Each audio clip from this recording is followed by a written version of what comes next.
Hola a todos los viñadictos.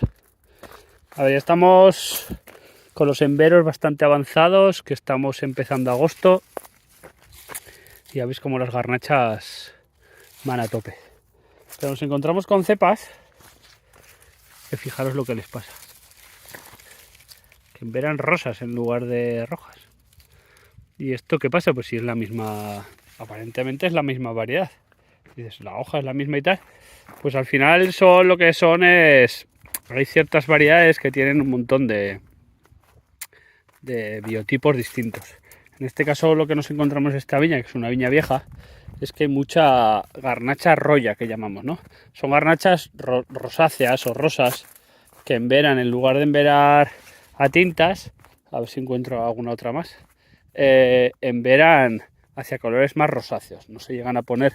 Aquí vuelvo de pedrisco y se ven un poco feas las viñas, pero bueno, veis, el envero es rosáceo, es casi blanco, no llega a ser blanco, no es una garnacha blanca ni es una garnacha tinta, es una garnacha, aquí en Navarra la denominan roya.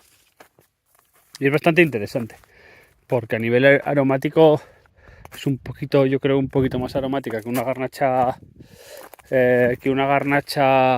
blanca, pero claro, no tiene antocianos como una garnacha tinta. ¿Veis? Se queda, esta que está casi enverada, se queda como naranja, como rosa. ¿Vale? Este es un poco el color del embero. Entonces, bueno, antes se ponía mucho en las viñas viejas mezclado. También tiene menos problemas de cuajado que la garnacha estándar.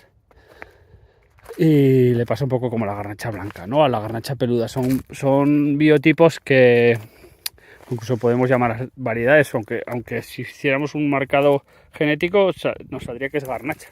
No habría diferencias. O sea, simplemente es una mutación de uno de los genes del color, nada más. O sea, solo se diferencian en eso. Y es bastante interesante para hacer vinos naranjas, para hacer vinos blancos incluso, haciendo muy poquita maceración. Lo único que, claro, aparecen en viñedos viejos y lo que nos obliga es o a vendimiar por separado para hacer dos vinos o vendimiar todo junto para darle un matiz más aromático a la garnacha tinta. Entonces, bueno, es bastante curioso y yo creo que son variedades bastante interesantes de cara a la recuperación, ¿no? Hacer viñedos un poquito más nuevos con estas variedades que prácticamente están desaparecidas y que tan interesantes son, que nos aportan tantos matices pues al final es tener una paleta más amplia de colores en una bodega para poder construir vinos más complejos. Bueno, esto es lo que os quería enseñar hoy. Estos días de maduración os voy a enseñar un poco situaciones, un poco más curiosidades y cosas así que igual durante el año no podemos enseñaros. Mira, la última imagen, os quedáis con esto. Fíjate, este ya está prácticamente al 80% de envero. Saludo a todos.